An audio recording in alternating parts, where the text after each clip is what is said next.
Women have the power to transform this world. We can end crime and violence if we all agree to do one thing: share. Let's share our wisdom, share our time, share our talents, share our finances, but most of all, let's share our love. This is the female solution. Join me, Naima Latif, every morning, 7 a.m. to 9 a.m. Central Standard Time, as we bring you stimulating discussions about the issues affecting our lives. If you're listening online at www.blogtalkradio.com/the-female-solution, press the blue button that says follow and get our daily topics every morning directly to your email and your smartphone. Hi, I'm Naima Latif, executive producer of the Female Solution Radio Show. We invite you to call in 515-605-9325 and participate in this daily think tank as we examine the challenges we face and develop solutions that restore peace and harmony. We are global transformers, changing the world from the way it is to the way it should be. We are one. Wherever we live on this earth, we are one human family. On behalf of our team of radio hosts, I'd like to extend a greeting to all the members of our family, whenever and wherever you may be listening around the world. To our family in China, Ni Hao. In India, Namaste. In Japan, Konnichiwa. In Korea, Annyeonghaseyo. In Russia, Здравствуйте. In Germany, Guten Tag. In Poland, Dzień dobry. In France, Bonjour. In Spain, Hola. In Italy, Ciao. In Egypt, Ahlan wa sahlan. In Ghana, Akwaba. In Nigeria, Peleo. In South Africa, Sawubona. In Senegal, Nangadef. In Kenya, Jambo. In Israel, Shalom. In Pakistan, Afghanistan, and Saudi Arabia, Assalamu alaikum. Greetings, and may peace be upon you all.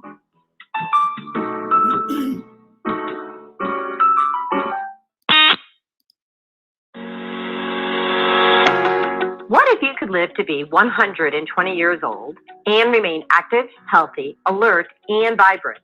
Our bodies are made up of cells that are constantly rejuvenating.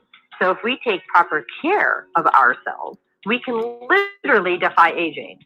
Join us every Tuesday from 7 a.m. to 9 a.m. Central Standard Time to learn about self-care from Tucson Essentials on the Female Solution Blog Talk Radio Show. Learn how to help your body and your cells feel rejuvenated each day through proper nutrition, sleep, frequency medicine, and many unconventional methods of self-care. I'm Jody Susan.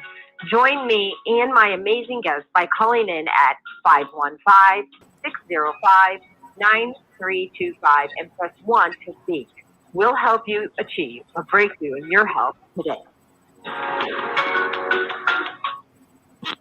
Good morning, everybody, and welcome to Self-Care. We have Dr. Frank Lawlis, we have Jen Sennett, we have more coming on later, and today we're going to be talking about brain health and how fear impacts your brain health and what you can do about it. So I'm so excited to have you guys here, so thank you for being here. Thank you very much. Thanks for having us. I need you to turn up your volume just a smidgen so I could hear you better.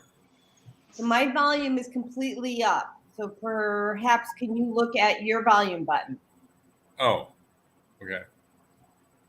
You're awesome.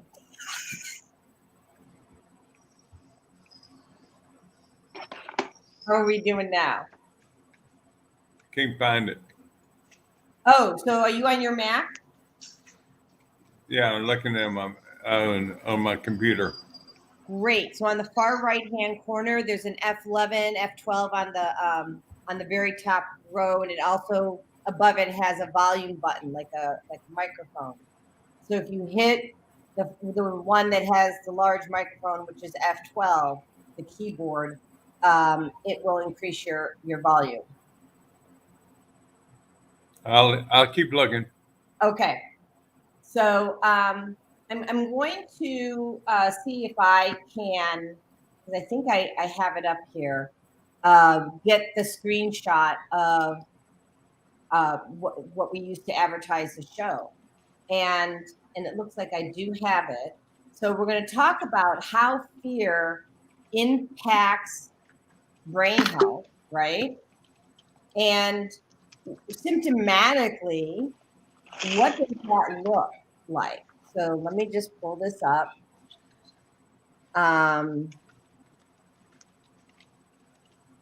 Doesn't look like I can do that.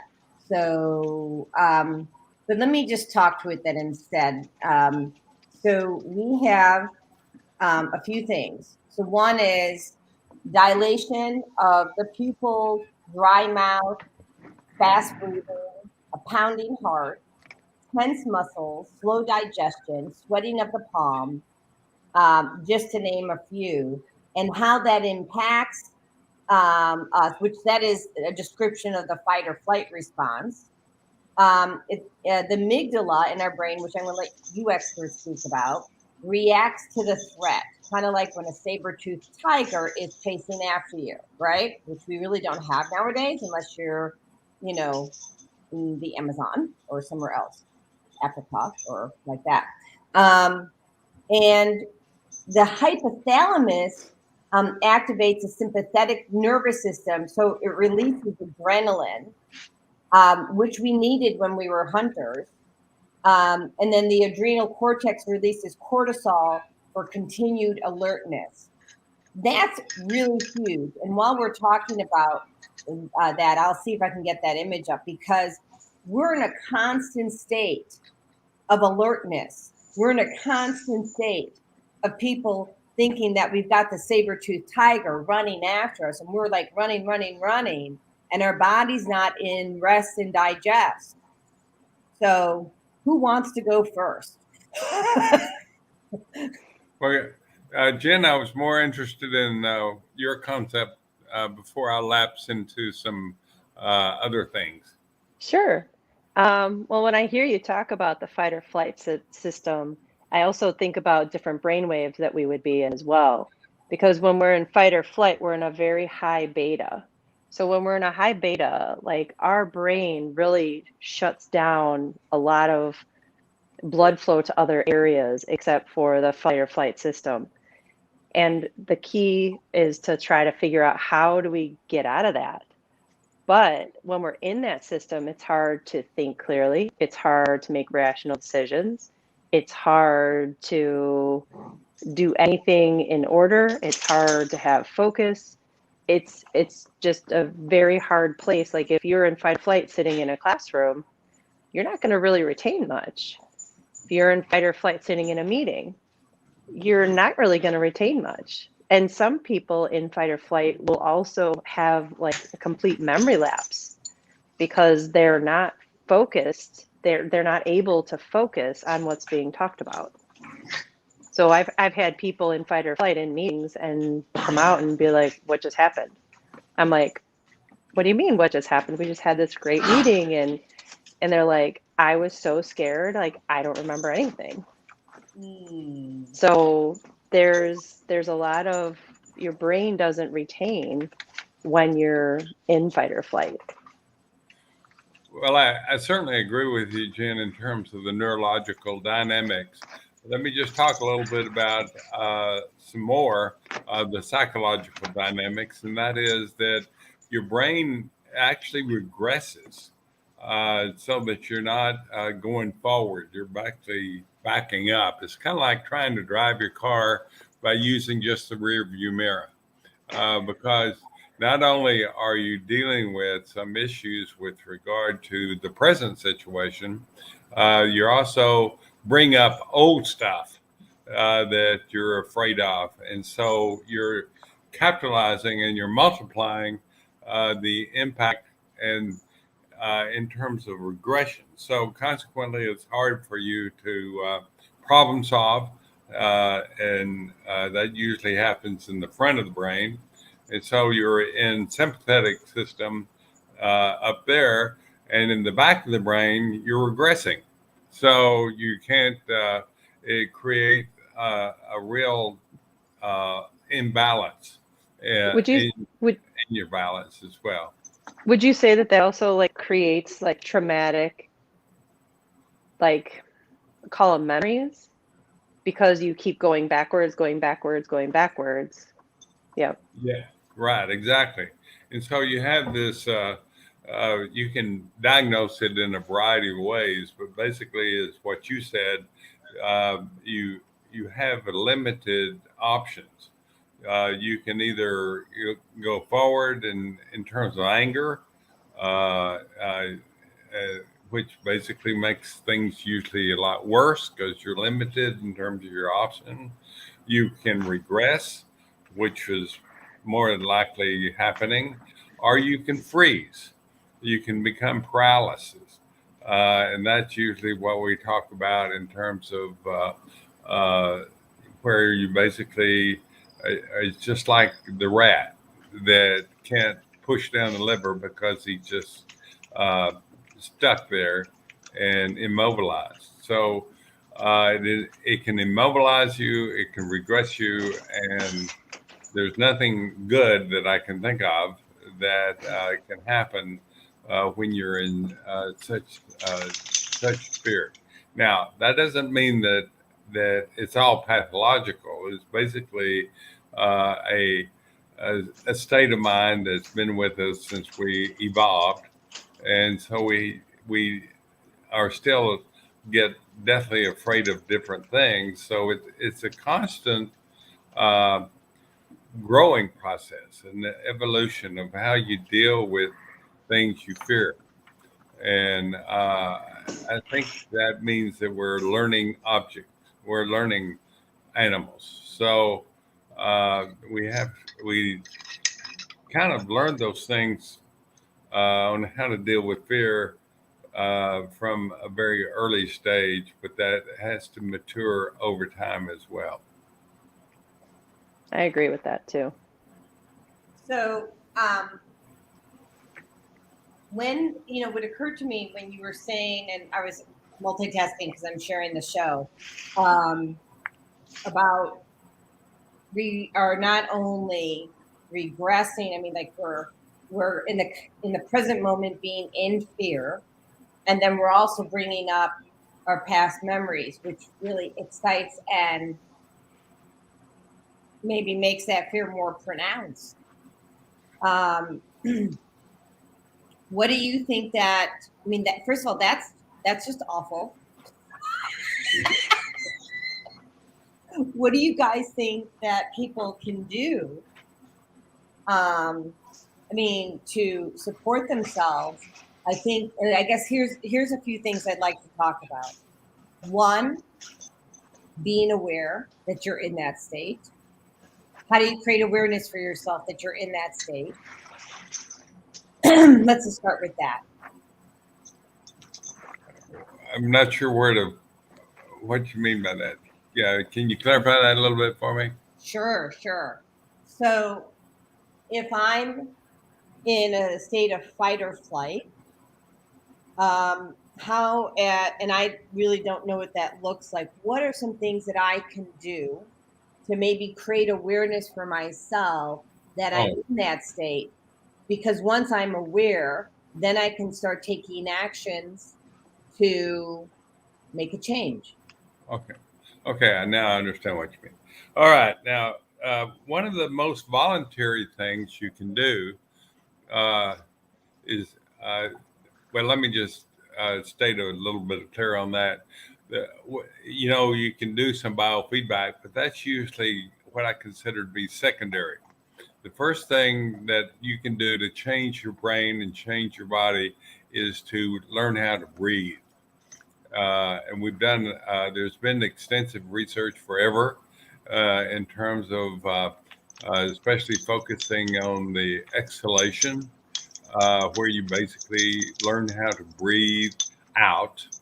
And consequently, that gives a reflex of breathing in oxygen. And so you basically helping with your brain.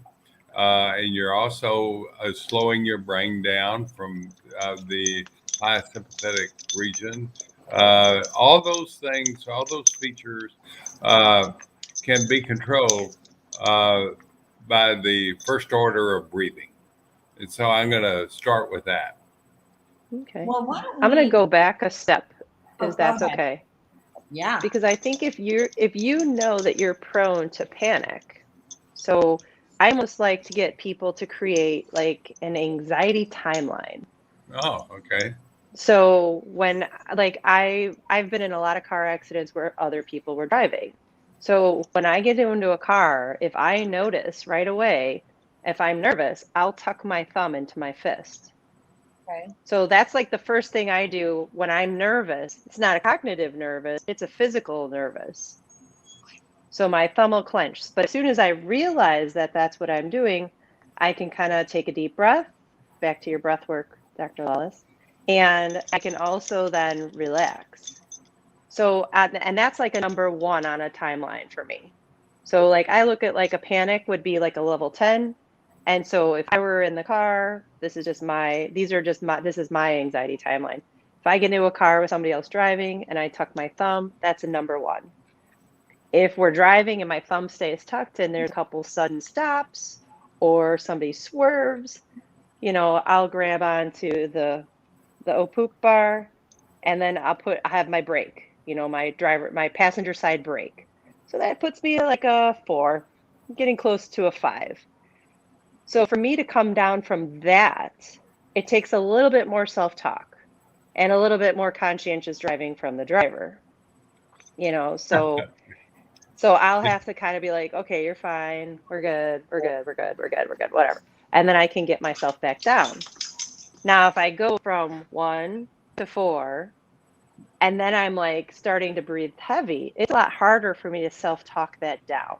I can't self-talk that one down. That's going to be kind of like a waiting game for me. Or I might tap the tops of my thighs just to realize that I'm safe. I might just say, hey, can you slow down? Or, some verbal, conversation with driver if they're driving, their driving's making me uncomfortable. But once I get to a 10, there's nothing in that moment that I can do that's going to calm me down until I'm out of that car. So and maybe the BOD would help, but I don't know that I want to use BOD while I'm in the car with that person anyway. But there's like this timeline. So this is what we do. So, and welcome Dr. Debbie Green. Good morning. Meet Good morning. Jen. Dr. Good morning. Hi, So nice to Hello, meet Dr. you. Lawlis. Nice meeting you as well. I came in on a very interesting conversation, how to calm down. Well, so Yeah. Jen was saying, well, I don't know if I want to use the BOD in the car. And I'm going to tell you, we use it in the car all the time, not on our ears. So we wear it at our neck. The Okay. throat chakra. Mm-hmm. Yeah. Or Well, we that's a put great it idea. above our temples like this. We actually have the bone conductor that we use as well. And we put it at the temple. So we're getting the vibration we can hear, but especially someone like Andrew Calhoun, who will be on here in a little bit. He had a traumatic brain injury as a result of a car accident.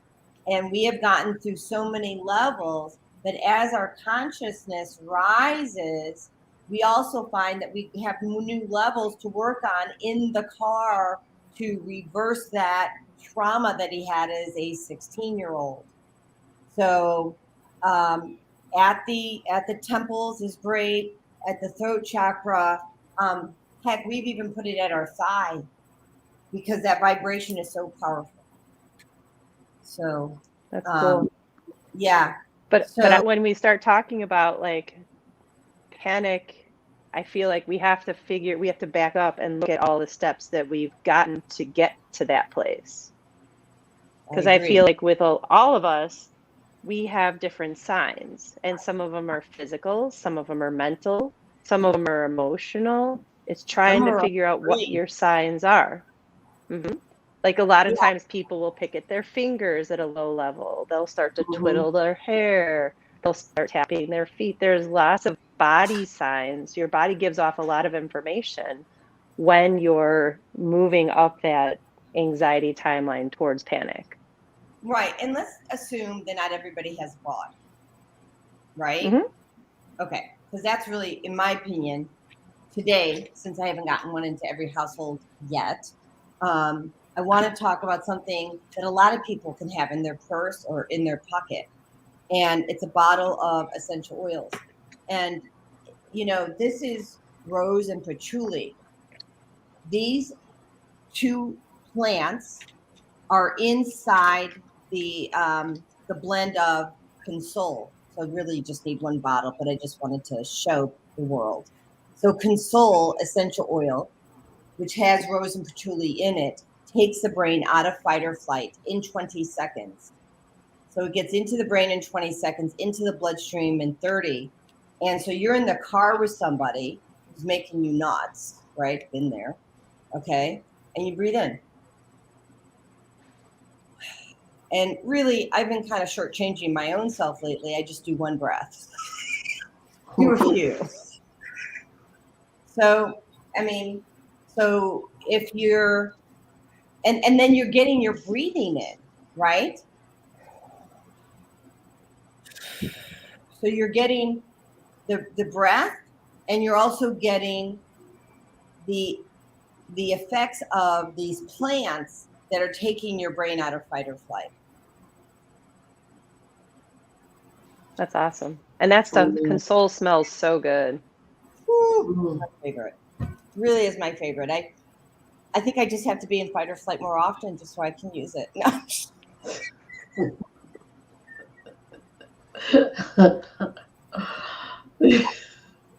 I'm a silly girl.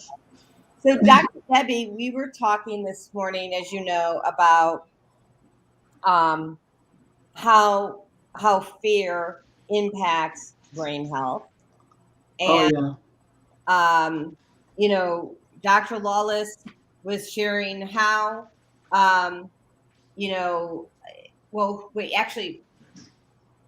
Jen, you said that it shuts down the blood flow to other areas of the body. Is that right? Mm-hmm. And the brain. Yeah. Yes. Sorry, go ahead. Oh no, I was just agreeing because when I see my patients at work, I definitely agree with Jen. What they do, they start. I call it from the mildest states of fear, and to the escalated states of fear when they start whatever their go-to is. Like you said, I have one patient just starts to, stroke one strand of her hair. She'll just start, and I'll know, okay, automatically where she's at in her anxiety. I don't even have to ask her.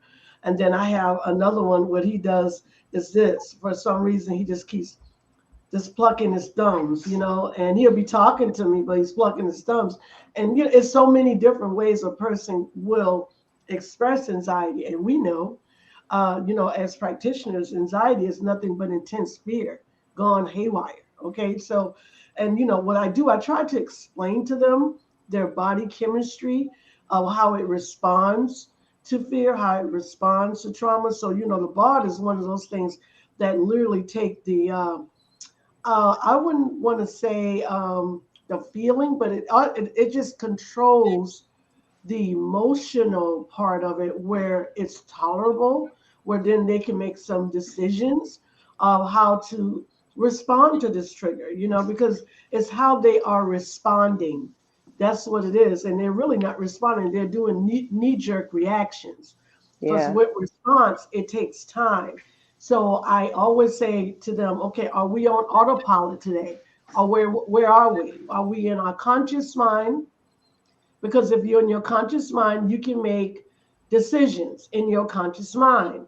And if you woke up in autopilot, you're gonna know because you're gonna wake up in yesterday's mind. Whatever is bothering you is going to wake up with you. Whatever you went to sleep with, you're gonna wake up with. So guard your mind. Guard your mind. And and I teach them that every oh my goodness. We get into because I do group therapy and individual therapy. So I'll have up to 20 at least 20. And what I'll do as soon as I walk in the door, they already know what Dr. Deb wants. What is your word for the day? Your word should be something you want to manifest. It should not be something that you don't want to feel or think. So let's put it in the brain and let it manifest. You have to allow it to manifest. So all of the things, the holistic things that we could do, because medication's been here like forever, and it just keeps the FDA, the pharmaceutical market, just keeps putting more and more and more and more things out there. And we know that chemicals don't always do the best thing for bodies. Okay. So, do what you can holistically and then control. Yeah, I call it a self-master, self-rescue, because that's what it's going to take. Because, I always lead them back to the child mind state all the time. I said, when you were, 5 years old, somebody gave you 3 crayons and a piece of paper. No one had to tell you what to do. You already knew. It's like the brain just knows exactly what to do or what it needs to do. Okay, fast forward. Here comes life in so many different fashions, so much disappointment, drama, victories, blah, blah, blah. But now you don't know what to do. So what happened? What happened? You were greatly distracted by something that you felt was bigger than you, that was stronger than you, and you believed it. Now we got a whole nother mindset. Isn't that amazing? But that's the way it works. That's the reprogramming. Well, so Reprogramming. what you're talking about is giving your power away, right? So Well, sometimes we give it away. Sometimes we don't even know we're losing it. I think it happens automatically when we have anxiety or fear. I think we automatically give away our power, and it's unconscious. It's an unconscious giveaway of power. Correct. Yes, ma'am. Because again, we are not prompted. See, we don't prompt ourselves. That wonderful thing called mantra. Oh, here we go again. Okay, I told them you got 45 seconds to make a decision. You're either going to allow fear to take over your life, or you're going to say, "Uh-oh, I feel it's coming. What am I going to do?" And start speaking and opening your thought processes for a solution instead of being shut down by it, because that's what it does. It doesn't play fair. It just, like you said, it zaps you. I'm so serious. It is an energy. It literally zaps you. Oh, well, okay. So hold on. So let's talk about the energy, shall we? So I want to make sure that everybody hears this. Dr. Debbie. Yeah, we're putting you on the spot. Are you really? I'm used to that. You always put me on the spot. I know. Okay. I want you, please, to describe for the world about energy, combustion, and what that looks like, how you so eloquently described it this weekend. And if it's not the same, that's okay. But close. Well, you have this wonderful makeup of ours, from the top of our head to the soles of our feet, where our actions, our behaviors, our response time, reaction times, sometimes don't always work together. And we know that, right? So anytime fear, false evidence appearing real, is on the scene, you can bet your bottom dollar that it's getting ready to cause trouble, right? So at some given point in your day, whenever this starts to happen, the mind then is trying to figure fear out, because it's always trying to. Sometimes it goes on autopilot. Okay, I'm just going to repeat the same way I reacted before. And sometimes if we're in our conscious state, we're like, oh no, not this time. No. So sometimes those things start to collide. They start to collide, and we kind of go back and forth for a moment. So the combustion then happens here in the brain. Okay, so here comes fear. We're on this adrenaline drip. Inopportune time, because guess what? Nothing is really happening. And God forbid, a real trigger is just going to get intensified, right?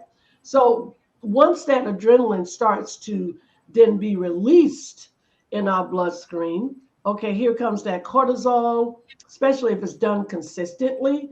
Cortisol is the first thing that actually starts to then flow through the blood. And if that continues, then it turns into this thing called free radicals, as everybody knows, which then causes problems in your internal structure as well as your brain, because everything is attached.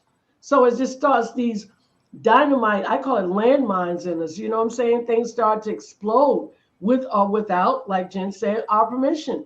And because we are still responding to it, thinking it is the big bad monster, that we can't control it. The only reason why you can't control it because you don't know how to just yet. But again, 45 seconds. The brain can only concentrate on one thing at a time. It doesn't matter what it is. You know, most of my patients ask me, well, what about these racing thoughts? You know, I don't understand why I keep going from thought to thought. I say, well, the brain is asking you a question. Which one do you want? Which one do you want? You're sitting at the window. Okay, pick one. And it's a good chance you're going to gravitate to negative energy, because that's what the human mind does. Because that's the most, believe it or not, the most powerful energy. It's the one that pulls us into that hurricane. So I tell my patient, okay, let's do something different.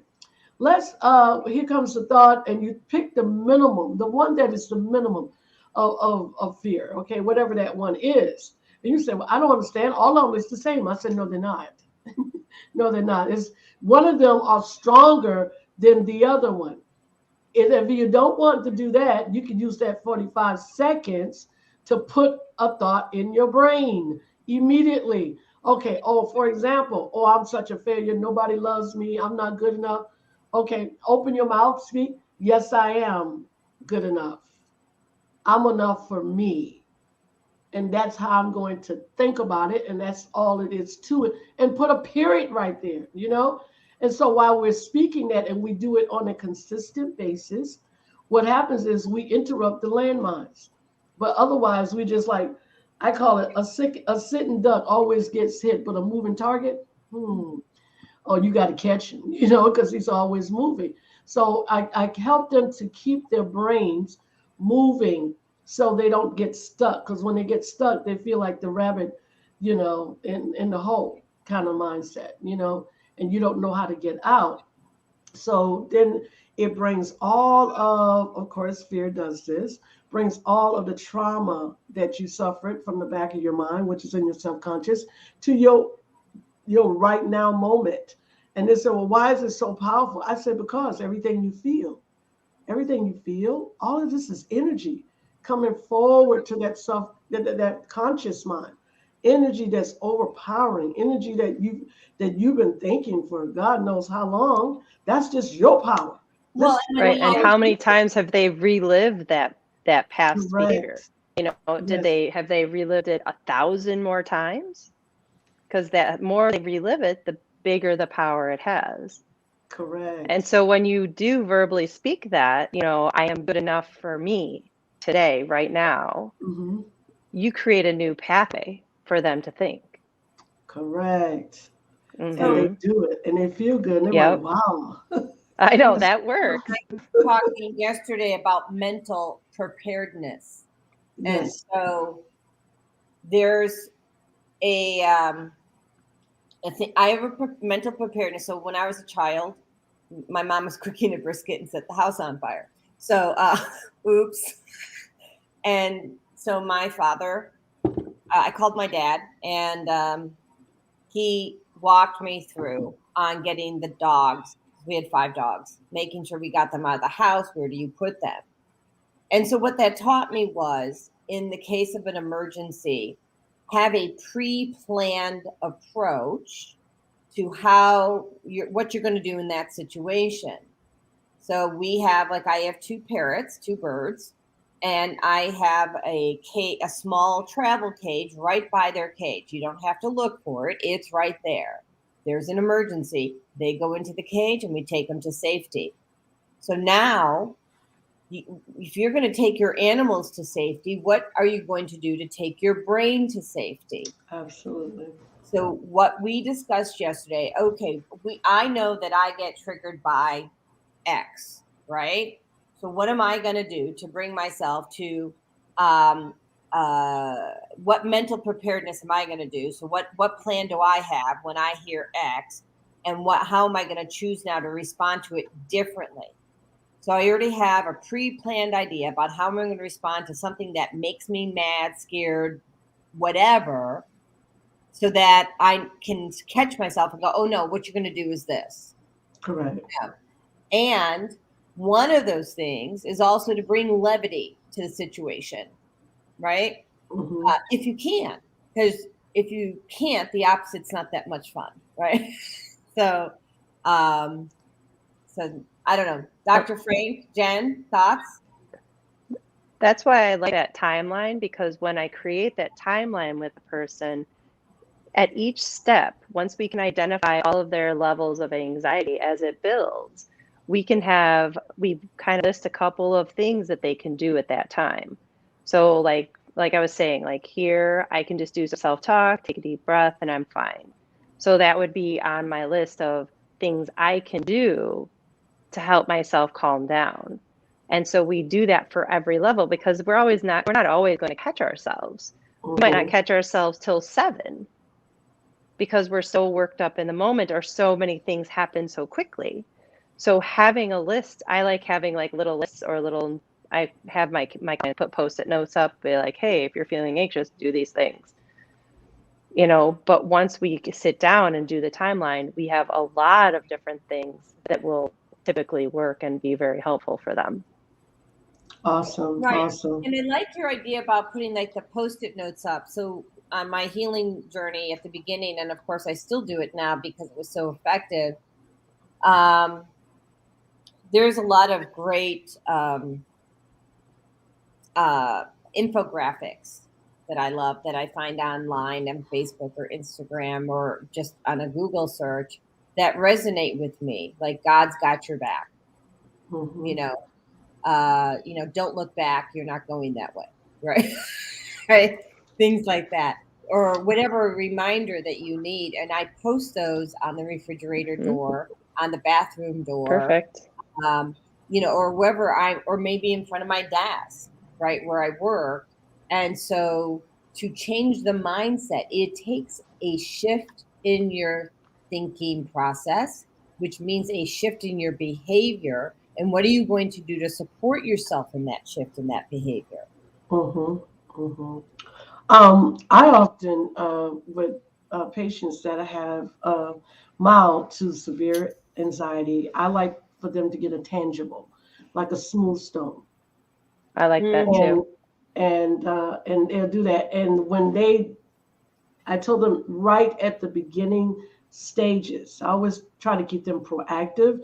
Right at the beginning stages, and you start feeling yourself slipping, I say if you're slipping, which means going deeper into the anxiety, you have to say, okay, it's time to switch to soothe immediately. It's time to switch to soothe. You say it 3 times, and you get your smooth stone and you start rubbing, I like which that. is going to alternate the brain process. Instead of going into the slippery slope, you're catching yourself and you're rubbing something, which your brain has to concentrate on that too, right? So it gives you that sense of feeling, because the smooth stone feels good between the fingers, and it gives us, it's a soothing thing. So this is my favorite. Yes, I have them all over the place. They're in another room, but well, you can actually close portals with this baby. So it's there's a doctor, I think a Dr. Abby, I forget her last name, but she was on Instagram yesterday. She's a doctor of chiropractic, and she was saying, "What's your favorite crystal?" So of course I listed all the ones that I wear. But then I said, really, my favorite one is the selenite, because it's the happy stick, right? I mean, you can wave it on your head and create happy. Yeah. So, Dr. Frank, what do you think about all this? Well, I think absolutely there's several options that we teach ourselves, and there has to be, like I said, a learning curve, because as we grow up, we learn certain things that we're frightened of, and then there's additional things that we learn to be afraid of, and this is basically survival. And so we go back to the very basis of our survival abilities. And in the brain, I usually locate that at the amygdala. It's kind of a way of recording our fears from the past as well as what we experience presently. And we need to create a recipe to deal with those fears. Now, I can remember in my early days, but actually before school, that I became very afraid of spiders. And my grandmother taught me basically how to escape from their terror, basically by smushing them or escaping them or some other kind of basic primitive approach. So I became less afraid of spiders, but I have a certain lingering fear of rattlesnakes. Now, one of the things about Aw, modern man, life right? is that is I tried to tame rattlesnakes, by the way, and since they're like alligators, they have no pleasure centers. Consequently, they have no real training ability. At least I don't have any of that. So my life does not uh, have me engage with rattlesnakes very often. So usually I can avoid those pretty quickly. So we develop various kinds of techniques and kind of encyclopedia in our brain in terms of the kind of fears that we have, and I think that that's many things that you have all suggested make sense in terms of especially as adults, but also as children. How do we deal with our fears? And these are skills Yeah. that we learn according to our environment and our own basic survival. But these are important because without skills, we become regressive. We become very dependent, and we lose our self confidence. That's true.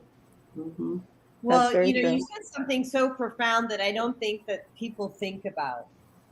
You said, without pleasure centers, it has no training ability. Yeah, that's true. Uh, People aren't thinking about it, that if you can create pleasure for somebody and then take it away, you can train them to do whatever you want them to do. well, Spirit, person. so Sorry, cat. I think that in my own mind, I think that there are certain people who have no pleasure centers, and Yeah, consequently, I know. you can never make them happy and Correct. never adjust to unless you just basically are curious. Uh, like me, I get very curious about people who have very little pleasure centers, uh, Mm. and I usually focus on that as well. And some of these people really are very sad and depressed, Yeah. and that depression will obviously eliminate a lot of the pleasure. So Oh, you know that what? gets us into a whole different ballgame. I was so excited about what we're talking about. I forgot to go to commercial. So hold on. Let me do that. And then, woo, Wowie, here we go. Let me see if I can figure this out. All right. Hi, I'm Jody Susan with Susan Essentials. I started Susan Essentials in 2015 because of a personal health journey. I was over-medicated and put on 19 different medications. And yes, I reversed all my chronic diseases using plant and energy-based healing. It was amazing. At Susan Essentials, we support both consumers and businesses, and we do that with helping your employees or yourself with a food as medicine mindset. How Susan Essentials supports businesses and consumers is we teach people about a food as medicine mindset. So we support people on how to support their own immune system, how to support their brain health, how to support their emotional well-being. And we do that all with plant and an energy-based healing. Okay, so we have another commercial, but this Hi, is not video. I'm Naima Latif, executive producer of the Female Solutions Global Radio TV show. We are a part of the online network of Associated Internet Radio hosts, On Air. On Air empowers you with transformative news and interactive radio TV shows. This is such a wonderful time to be alive and to see our human family coming together as one community as a result of that powerful tool, the internet. We can now talk directly to each other all over the world. There's no need for conflict or misunderstanding. There's no need for violence to solve our differences. We can talk to each other face to face until we reach an agreement. On Air offers a fantastic global guide to communicators from all over the world who are using their internet platforms to inspire us to strive to be our best selves in order to become the kind, compassionate, loving people we were all born to be. Once we do that, we'll see planet Earth transformed into a place of peace. Subscribe to the recommended YouTube channels, Facebook pages, and podcasts created by these Voices of Enlightenment. On Air provides daily news briefs and a weekly magazine to keep you abreast of events and opportunities. On Air news affiliates in television, radio, and print share information, insight, and interviews with notable personalities. Go to onaireverywhere.com for a daily dose of uplifting news. We're on air everywhere, online all the time. All right, and I got one more quickie here. Susan Essentials is re-engineering what health looks like by leading you to the best wellness initiatives in the world. Start your coaching plan today and create a new paradigm of health. Click here to learn more. So Naima puts on here, wow, that is profound. It looks like that came on just a minute ago. Says that's exactly how we are programmed as compulsive consumers of addictive foods, drugs, entertainment, etc. Pleasure is given, then taken away, and people do what they are told to do in order to get the feeling of pleasure back. You know, that is spot on, right? Mm-hmm. It is. And we got Jen back here. She's transferring. Jen Sennett is transferring to the car because she is going to her office. And yes. I said, that's awesome. I love that Jen is walking while we're on the show. And I want to share why. So sitting is the new smoking, right? And so if you can have a meeting, and even while you're on the radio or YouTube, I'm cool with this. Jen gets out of the box, right? Jen does things not like everybody else, and she's willing to look at things in a different way.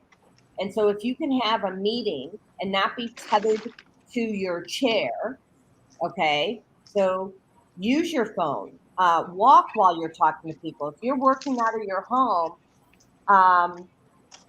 you know, and you don't have to actually see somebody, because you don't. Just going to say that you actually don't have to visually see somebody to have a meeting. Have your meeting. Put on your earbuds, like your not the Bluetooth kind. Just for, you know, we won't go there, Jen. But you want them hardwired, because the Bluetooth will fry your brain. And walk. And bring a pad of paper or take notes in your phone on your notepad, you know, if you need to do that. Because the more you move, the more activity you have, the healthier you are. And you don't need, I mean, I know it's important to get your heart rate up, but it's important just to keep the activity going. Walk up and down the stairs. When I was first reclaiming my health, I was 234 pounds, could barely move, over medicated with 19, different drugs. I'm sick. And after each meal, I would have what's called periodic paralysis. And I would sit there for 20 minutes, not being able to move off the couch. But for me, just walking down the 3 flights of stairs to get my mail was an accomplishment. So now I can do 7 miles. And, but you have to start somewhere, right? So, My 80-year-old aunt says motion is the lotion of the joints. All right. That sounds So wonderful.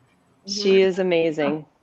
She still likes to go hiking, and she does a lot of things that most 80-year-olds don't do. So, well, and I want to talk about just a little bit. We've been talking about all these things from a psychological standpoint and activity. I want to talk just for a minute about the nutrients, because this is so important. I brought down from my dispensary upstairs the things that I'm using to support my brain health. One is this newer product. It's made from the noni berry. And I was on the road. And by the way, it comes in the focus shot. Oopsie. It also comes in for immunity. And I just ran out of sleep, which, by the way, there's one for sleep, and it's a game changer. Okay. I was on the road, and these 2-ounce shots, I think it's 2 ounces. It's 2 ounces. When you're on the road, you want to make sure you have your nutrients and you have your antioxidants to kill those free radicals that the cortisol is creating. Score. Like, this is a game changer. And my sleep has never, ever been so good. And I have great sleep. I have great sleep. But I didn't know what great sleep was until I started using these products. And I've used things like copaiba. I take lavender essential oil with frankincense before bed, and it gives me a deep sleep. But then the beauty rest, and you guys will know about this. So in this product, where is it say what it has? It has turmeric root, which is an anti-inflammatory, valerian root, which helps to calm the brain so you can sleep. It has milk thistle, chamomile, also calming, kelp extract, I can't pronounce that, and French melon. So it's the one I can't pronounce. The thing is, our brain heals itself between the hours of 10 p.m. and 3 a.m. And so to have a way to get a deeper sleep, I mean, if you think that you sleep good, that's awesome. I did too. But this is for me a game changer. There's other things by Brain MD, which is from Amen Clinics. We want to have a happy brain. It's happy saffron. Omega-3 by Brain MD, which is again Amen Clinics, Dr. Daniel Amen. And then one of my favorites by Innate, Adrenal Response, which is made with ashwagandha, holy basil, and let's see, it's ashwagandha, astragalus roots, which helps with your belly fat. Thank you. Holy basil and shashanda berry and kelp. And you can take this one during the day, and it keeps you calm. It's amazing without making you tired. So calm, focused, centered. Then there's the probiotics. Everyone I know on this show has heard about the gut-brain connection. And if you're not taking care of your gut health and making sure it has the proper flora and bacteria, then you may have some challenges with focus, energy, depression, things like that. The other thing that'll support your immune system is echinacea, which I think is one of Jen's favorites. Echinacea is a wildflower, and that's actually indigenous to Illinois, and it supports your immune system. It's really pretty. It's purple. This other thing is Elite. This is so cool. We're taking this on the road, and people are back on the road again.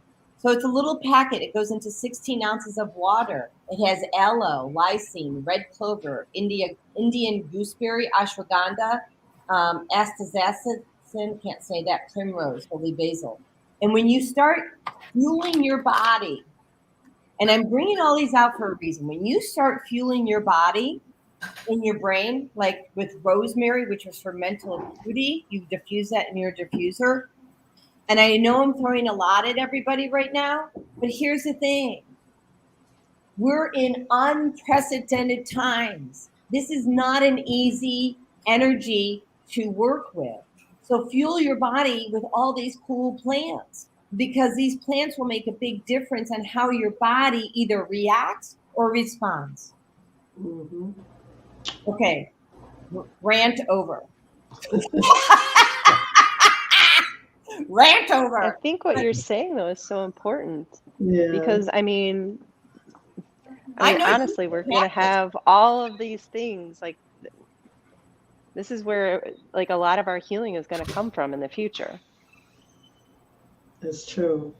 Yes. So, I mean, what you're talking about, I think, is still very, very important, because I feel like a lot of people are seeing that modern science, even though it has a lot of perks, there's a lot of drawbacks to it as well. And people are looking back to plants, and people are looking back to nature to find healing. Mm-hmm. Well, when they can't get what they want from a synthetic pill. So everyone's been talking about anxiety, and I think Dr. Debbie, you said that that fear is anxiety. Or somebody said that. Is that right? Yeah. Okay.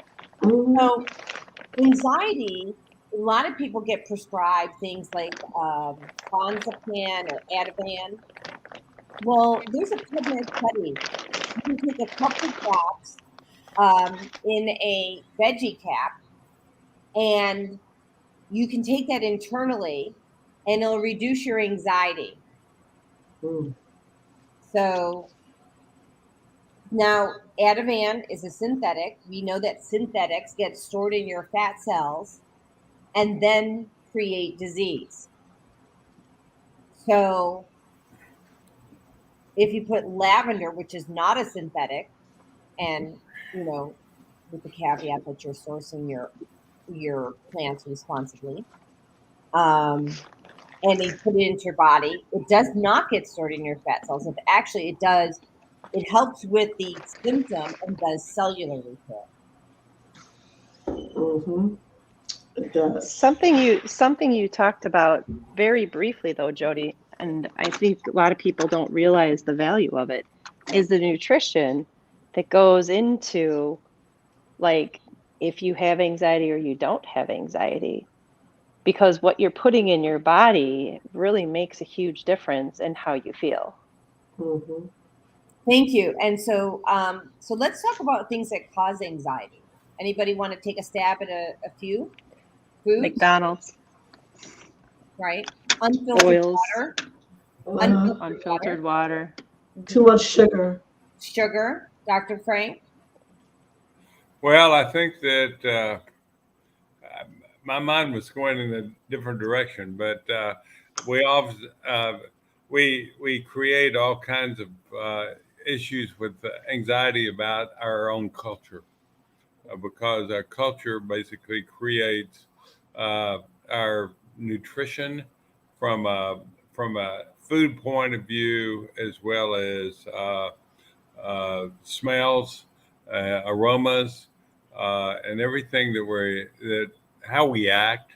So I think that anxiety is a very, what I call a plural verb.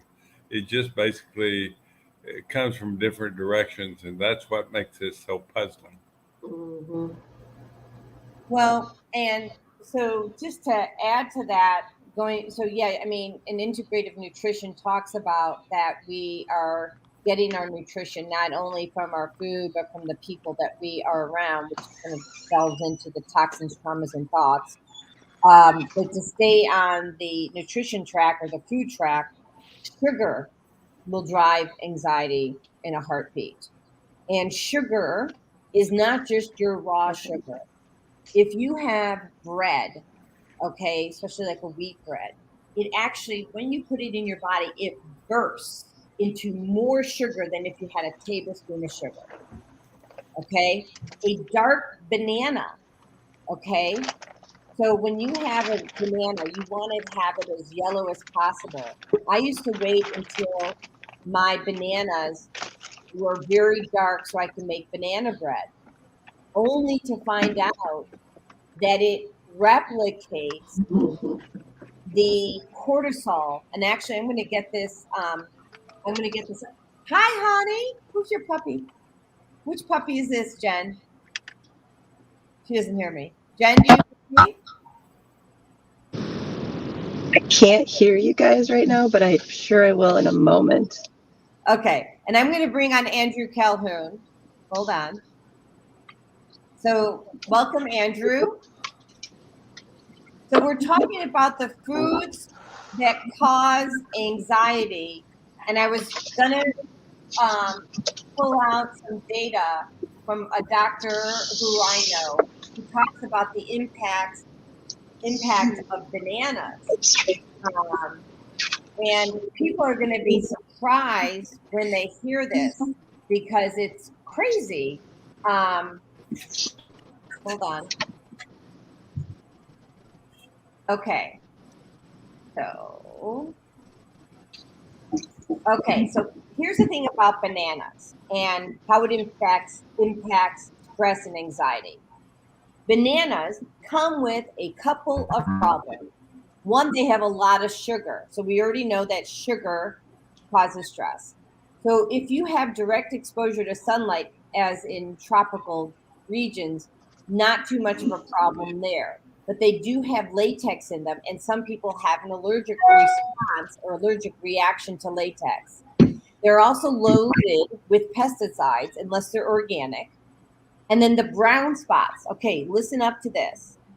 The brown spots on these bananas are made from a chemical called tumor necrosis factor, which is the exact chemical compound that your spleen releases in response to stress, and it's very inflammatory. Yeah. That's why I didn't like bananas.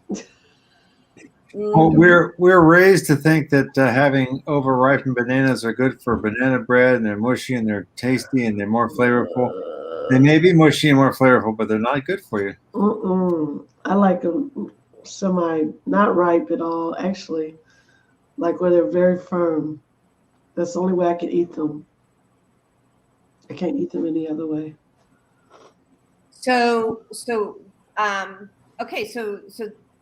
other things that can be very triggering. So when I had small fiber neuropathy, I had to look at all the foods that I was eating and to make sure that I didn't cause anxiety or stress for my body because it was already inflamed.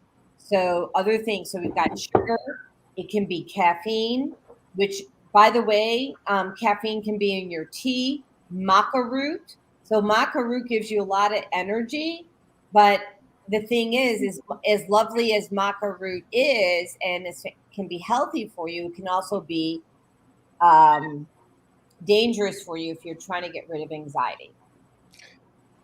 Jody, a way for people to understand how conventional food, normal food people eat that you buy in the grocery store is not healthy for you. If you go to a clean diet, you go to a diet which is almost entirely organic or responsibly produced, as well as having filtered water.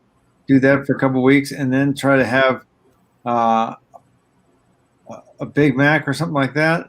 You'll get sick, or even a pizza. You'll get sick because your body's used to the good food now, and that's a stressor. Even food that you thought was a comfort food before, now, or I'll just speak for myself personally. If I eat something that is not organic, not clean food, my body rejects it, doesn't like it. And it's a really good indication of what kind of food we're normally eating. You feel it's a comfort food, but it's actually not. Well, and so spot on, Andrew. Thank you for sharing that. There's so much to be said about food. I actually realized it's 8 o'clock and we were late on the first commercial, so I'm just going to do a real quick, and then come back. So let me just do Susan Essentials Susan Essentials leads you to wellness by giving you access to more than 20,000 sustainably produced nutritional products delivered direct to your door.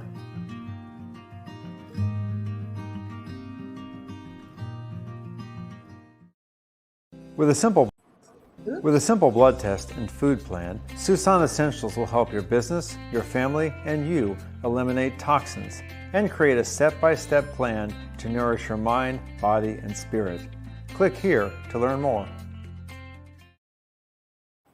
All right, so we're back, and going back to the food conversation, I want to talk about something we haven't talked about, which is so critical to brain health, and I had no idea. Minerals. And first of all, the minerals are not in our food supply, and the only way really to get them is to take them internally, like through supplementation. But I also want to say this. Glyphosate was originally used to pull the calcium and all the minerals out of pipes. Okay. This is back during World War II, I guess, is when they started to first use this. Well, if glyphosate, which is the active ingredient in Roundup, okay, Roundup is what's used in your farming, so to grow your plants and get the keep the pests away, it's a pesticide. Now that's sprayed all over your plants. So two things you want to consider. It's pulling the minerals out of your soil. Out of your body. Yes, thank you. When you eat the food, it pulls it out of your body. It pulls it out of your body. So if you're eating something with glyphosate, here's the big thing. Oh, I know everyone's going to get this. Okay, listen to this. When you eat, you need to ask yourself, do you have more energy or less energy? A lot of people say less. Sorry about that. Okay. Woo! So if you're eating and you have less energy after you eat, it is likely because the food has glyphosate in it. It's pulling the minerals out, which impacts your ability to focus. Mm-hmm. So you have to eat organic. If you do nothing at all, if you want your brain health, eat clean food. Yes. Because you're literally depleting your body of minerals every time you put food in your mouth. And people don't realize it because the body compensates for a long time, and people don't realize the detrimental effect of poor nutrition and poor mineral intake until it's not that it's too late, until you have adverse reactions, and that's why I'm pretty vehement about helping my college age children to make sure that they eat healthy, and I send them. I don't want them to get overloaded. They get tired of me talking about health. But just to give them a few things like magnesium or a multivitamin that's got some minerals in it to help them to supplement what they're eating, because the food we have, as Jody said, is nutrient depleted and mineral depleted. It just is. Even if you have organic food, you don't have the pesticides, but you're still lacking a lot of the minerals. So it's absolutely important to supplement your diet with that. Mm-hmm. So, Jen, are you able to speak while you're driving? I know you're muted right now. We have a question for you. Let me see. Let me just try unmuting her. Okay. Oops. Oh, so I see. I can't unmute you, Jen. So, all right. So, Dr. Lawlis, what is your take on minerals and food on the brain? Well, absolutely. There's the influence is pretty great, and I've, from a personal point of view, as well as dealing with some patients with anxiety and other psychological problems, these are paramount in terms of dealing with specific problems. However, I will have to say that these are very specific to problems. And I think you've already said this earlier, and I'm going to say it again. And basically, one mineral can be helpful in one case and can be harmful in another.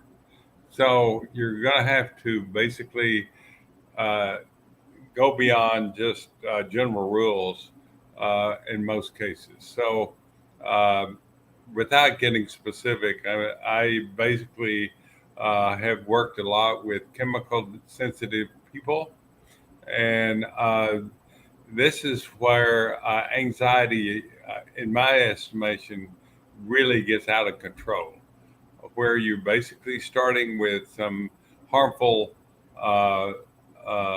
environmental issues such as black mold or some other thing that basically intensifies the problem, and then the brain kind of goes into overdrive and becomes sensitive to everything because of the broadness of the categories. So you're dealing with a huge handicap in life when that happens. So without going into deeper detail about this particular arena, the things that you may never are presented to you, there are certain general rules that I follow with every patient. And we've already gone over most of those that have to do with sugar and pesticides and synthetics.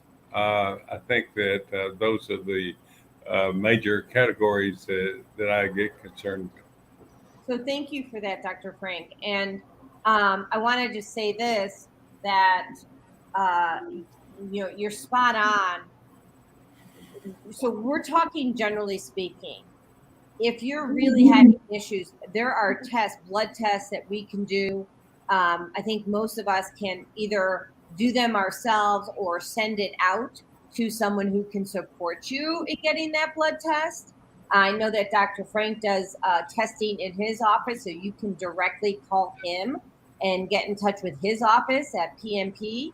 If anybody's looking for this information, certainly, you can reach out to me. I will connect you to Dr. Frank Lawlis at any time. You can also call into the show at 515-605-9325. But you can just do nutrient deficiency testing. I mean, just that simple. If you don't want to do food sensitivity testing, you can start with nutrient deficiency testing. I have a friend who was on the other day, Dr. Susie, and she does testing out of Italy. They take a clip of your hair. She's going to send me the information on that, and they can take a look at where you've been nutrient deficient for the last 6 months. So, and Dr. Frank, actually, you have a unique system in your office, don't you? Absolutely. We find that that's crucial to how we come to some kind of treatment program is through food and through how a person reacts to food. Sometimes that reaction has to do with psychological and environmental issues, such as, like, for example, peanuts.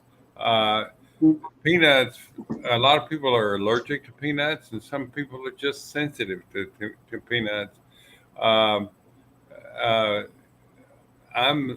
I'm sensitive to gluten, but I'm not allergic to gluten. So that takes two different levels of your immune action, either IgA or IgG. So you have to deal with those differently, but both of them will cause havoc with your anxiety for sure. Hold on, Dr. Frank. I have to tell you, I know this product.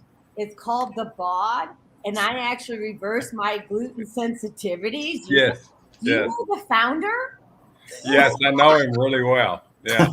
Yeah. So use your BOD, because Andrew and I both, I Yes. reversed 135 food sensitivities. Andrew had 165. Right. We used this while we were exposed, and it did a reset on the neural network of our brain. This guy who created it's really cool. His name is, oh, it's you. You got the tools, Dolly. Well, we use the bot a lot in terms of desensitizing us to all kinds of anxiety, including foods. And we also use foods a lot for dealing with anxiety, such as, for example, strawberries. Strawberries are used in several countries for anxiety and pain. Mm-hmm. And we did a little study, and we found out that for our patients that were basically workers' comp, that eating half a dozen strawberries would dissolve their pain and their anxiety significantly. However, you had to include the little green leaves in order for it to work. In other words, it's just it doesn't work if you cut those off, and especially if you put sugar, that basically contradicts everything. So it's not only the preparation, not only the foods, but the preparation. Now, let me go a little bit further into that area. When you create heat to a food, you change it molecularly so that the rawer the food, the better it is for you. For example, my mother, who considered herself a pioneer in nutrition, basically, when I was a kid, used to feed me potato chips as my vegetable. Lucky you. Yeah, lucky me. And I could drink milkshake also because it contained milk. Of course, it contained a humongous amount of sugar, which I had to process as well. But nevertheless, I did survive that. But the whole problem is that potato chips are not your health food. They're basically pieces of grease that have salt on them. They're no longer potatoes. So anytime let's say eggs have been a big bugaboo for several years, and we're now learning that eggs are not bad for you. They're actually pretty good for you, especially your brain. However, if you cook an egg, if you fry an egg, it's not an egg anymore. It's basically cooked matter, and it operates quite a bit differently in your body than a raw egg would. Now, of course, you run a little problems with germs if you don't cook it and kill those germs. So you have to take that into also consideration. But basically, I'm going to go back to my basic premise: is the rawer your food is, the better that your body recognizes it as such. So let me ask you this then: if I'm going to have an egg, which I'm going to cook it, does it need to be like sunny side up? Is that my best idea? Well, it depends on the heat. You can eat a raw egg. I've eaten lots of raw eggs, especially when I was young. Me too. I don't think so. There's some dangers in that. Boiling eggs are a lot safer for you in terms of creating the most abundant approaches. Mm-hmm. So I can't be any more detailed than boiling is the best way or the worst way? I'm sorry. The best way. The best way. The best way? I go for boiled eggs. Okay. Yeah, I prefer boiled eggs. I like them sunny side up. I like my eggs. I like my eggs too. And the other thing is really good for brain health is your organic bacon. So, because it's got tons of D in it, vitamin D, and healthy fat. Healthy fat. Organic bacon. organic bacon. So Oh. Andrew and I get ours from Hasselman Farms. They're out in Marengo, but they go to the farmers market in Palatine, Illinois, and in Arlington Heights, Illinois. You can also order direct from them. While we're on, and I don't want to forget, we have a healing circle. It's Thursday. And so for those people who are listening, this is an opportunity for you to come on, be present, and receive the goodness from all the people that are here today, as well as several other people. And what we're going to do for you is really just remove all the negative energy that is in your space, in your body, around your body, and replace it with God's divine white light. There's more to it than that, but that's the top level. And so we encourage you to tune in on Thursday. We'll go live at 11 o'clock in the morning. We'll start exactly at 11:11 a.m. We will end by 11:45 a.m. And it will air on YouTube. It'll air on Podbean. It will be on LinkedIn and Facebook and probably some other platforms. So we just welcome you to join that. And I will put the Eventbrite in the thread for that. Anybody else want to talk about the impact of anxiety, impact of food on anxiety? We talked about anxiety. I want to go back to a little bit different because you have talked to me, Jody, for years about the 3 T's: toxins, traumas, and thoughts. And one of the things about thoughts, one of the anxiety, I know this isn't about food, but it impacts me. Some people are toxic. It's not just the food. People are toxic, and if you have people who are spreading negativity into you and helping you not to believe in yourself, or spreading negativity so that you don't feel that your purpose in life is being met, and that you need to shift away from that, either distance yourself from those people, talk to those people, or get rid of them, and just it's tough because sometimes those people are your family, your blood relatives, but they may not be. Yes. And so it's a tough thing. I've got close family relatives who every time I talk to them, it's a negative. Even if I'll say I got this new assignment, I was really successful. Well, you didn't do this, did you? I mean, they'll find something at fault of what I've done instead of finding the good in it. You can find good in everything, but some people will find negative. Doesn't matter what you're talking about. They'll find something that's not right. You haven't done right, and that's not good for your psyche. It's not good for your spirit. And it's just going to drag you down. You need to rise to a higher level of consciousness. One of the things we're going to be doing in that prayer group, in that circle, is getting to a higher level of consciousness. And you can't get to that higher level if you're being brought down by other people. And that's called codependency in the worst stages. Well, right. And it's important to use boundaries. Yes. And just even if like sometimes a simple boundary is like, wow, thank you for sharing that. Because then it kind of like, I like those simple ones because it kind of bounces what they just said to you back onto them. Yeah. And then they have to kind of look to that like, wait, what? Yeah. Yeah. Especially the emotional manipulators and the emotional deceivers. And God forbid the narcissist. So, it's really toxic to the human brain for sure. Spirit.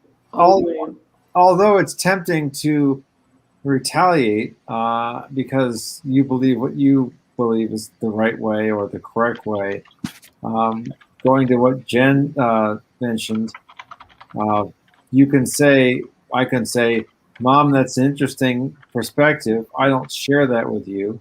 When we start talking about things, I was talking about things with her, I'll just say, we're not going to go down that road, the boundary issue. We're not going to go down that road. We're not going to discuss that topic because you and I have a divergent opinion.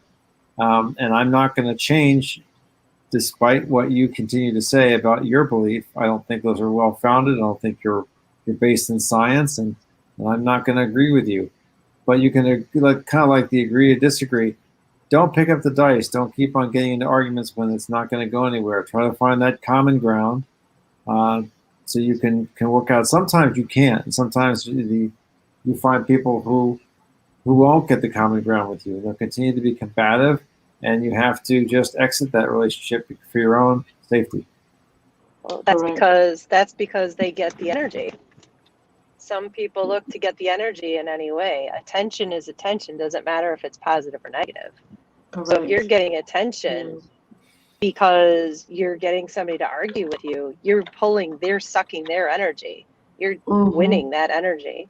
So that's why it's so important to not even get involved in those kinds of arguments or disagreements, because you're just giving somebody else your energy, because they're not going to believe you anyway. They have their own agenda. Yep. Well, and what I was trying to explain 3 years ago to Andrew, and it took us a while to get there, and there's no shame on this. It's hard. First of all, it's hard when you're in the midst of the chaos or the midst of the abuse or the midst of the anger that's coming your way, to see that you're now taking that anger and that abuse and you're transferring that energy to the next person. And I know it took me years to figure out that I was doing that, and that I had to say, okay, this is not, I got it from my boss. I'm not giving it away to the next person. I'm going to go, and I didn't even know the word clearing at that point. Yeah. But basically I wanted to get rid of the energy, right? I went for a walk. I went for a run. I ate a cupcake. No, that wasn't the healthy thing, but I did it anyway. I was 234 pounds. I did what I did. But the point is that you have to do something to get rid of the anger that they gave you. You have to get rid of the meanness, because people will just dish it out if you let them. And we teach people how to treat us. Yeah. We are the owner. We are the owner of how do I want people to treat me. As long as we stand, if we allow people to treat us in a way that doesn't serve us, guess what? You only have yourself to blame. They'll continue to do it. Yeah, totally. So now, so Dr. Debbie, I have a text message from you, but I know that I wasn't able to reply on the text. So you have to leave in 3 minutes. Is there anything you want to say before you, go see your client? Yes. I just want to kind of add to what you just said. The worst thing in the world is to suppress feelings of pain. And that is the most self-destruction thing you can ever do to yourself. However, it's coming out from the external world, from actions, behaviors, habits, comments from other people. It doesn't, because the closer they are to you, the more pain it causes. If it's derogatory, the further away from you is the less pain. So you just have to make a conscious decision to guard yourself, in the midst of it all. Because when you believe that thing that's already been said as truth, then that's when it can have life. And then that's when it affects you. But if you're like, oh, okay, I understand, that's your opinion, and I respect that. And just and even if you don't agree with it, you're like, well, can I offer you another solution to that? To what you're saying? Even in the midst of an argument, one has to get out of the emotions just to be logical, because negative energy will suck you in. But the goal is to have that self-control and ask yourself, okay, if I allow myself to get too far in the weeds, then I'm going to lose the whole battle. And I'm a victor, which means that I'm going to stay in control as much as I possibly can. And with practice and response over a period of time, your subconscious just literally goes on auto immune system. It just goes on autopilot for you when so that you don't have to work so hard consciously to not take it personal. You train your mind not to keep responding like you usually respond. Because remember, these are words, sounds, actions of other people. So if you take it personally, then it becomes truth. But if you eliminate that to like not allow your emotions to make a decision for you, then you're like, okay, here we go again. This is the same process. Don't let it frustrate you. How can you miss something you never had? I want to add on to that, Dr. Debbie, because as soon as you give the emotions of the other person power, Yes, that's when everything is lost. But if you correct. can be respectful of your feelings and their feelings in an argument or even a disagreement or a conversation, everyone still has their power. And if you That's only believe your truth and you let them believe their truth, then there's that divider, there's that place where you can have a conversation and there's no buy-in to you're wrong or they're right. It just is what it is. correct. This is safety. It's so safe like that. Absolutely.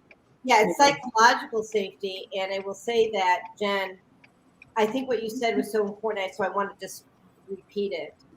Allow people to have their truth, which means allow them to wear their mask if that's important to them. Allow them to have their vaccine if that's important to them. I mean, I don't agree with either of those two things, but I need to allow people to have their own truth, because otherwise I'm dishonoring who they are at that point in time. I don't have to agree with you, but I have to honor you. Respect. Yeah.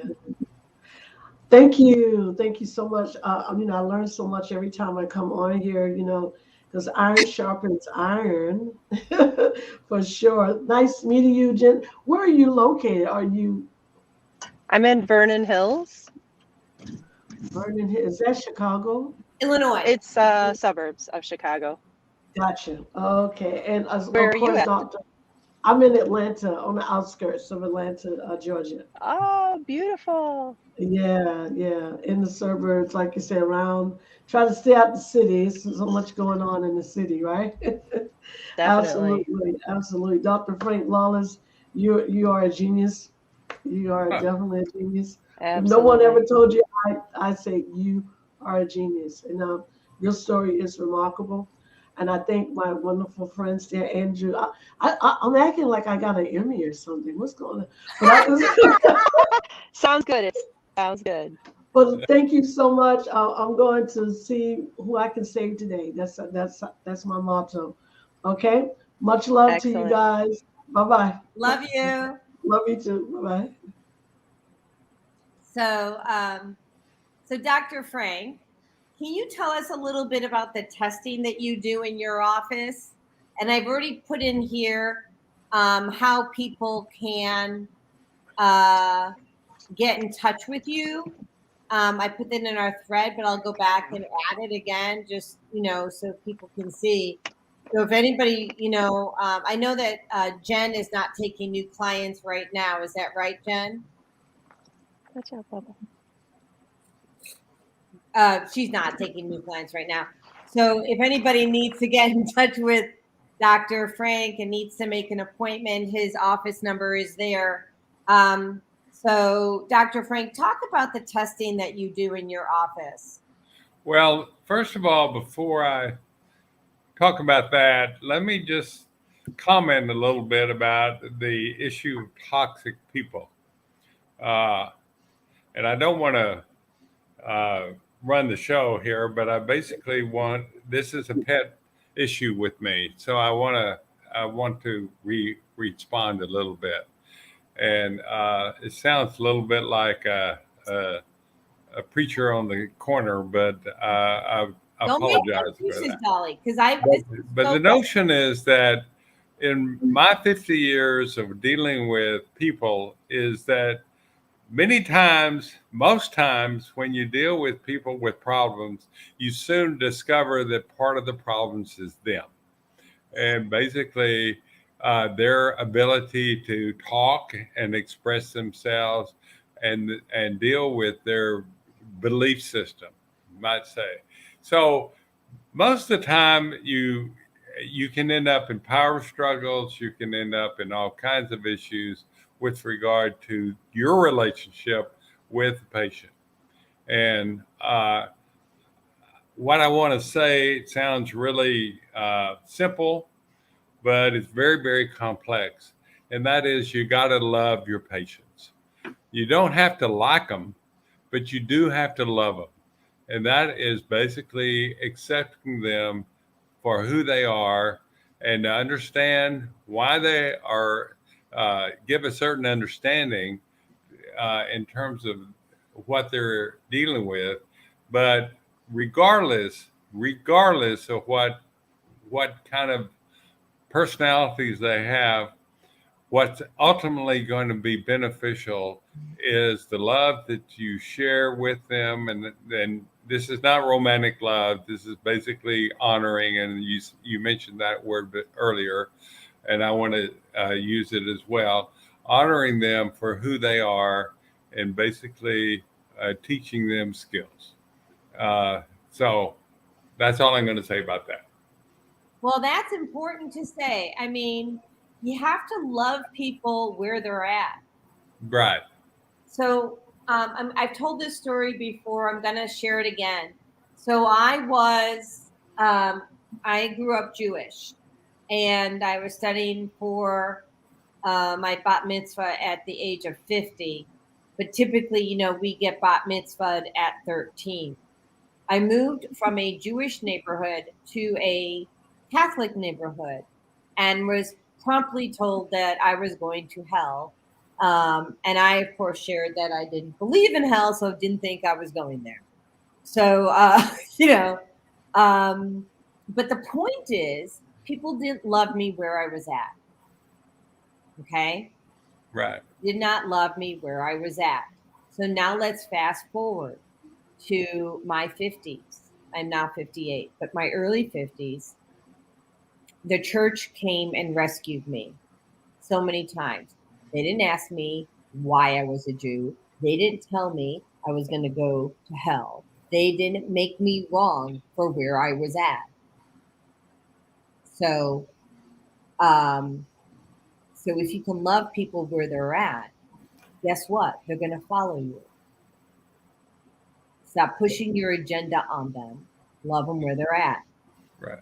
So once you love someone where they're at, they're going to start asking you all the things that you know because they want to do you.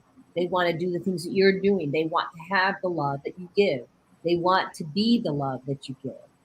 And so that's what happened to me. No one pushed me into Christianity. No one threatened me to go to hell, and that's why I converted. I converted to Christianity because the church was loving me where I was at and supported me in a time of need where I would have been on the street.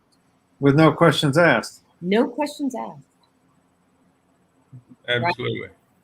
So if we can give people unconditional love, look, I'm not, just love.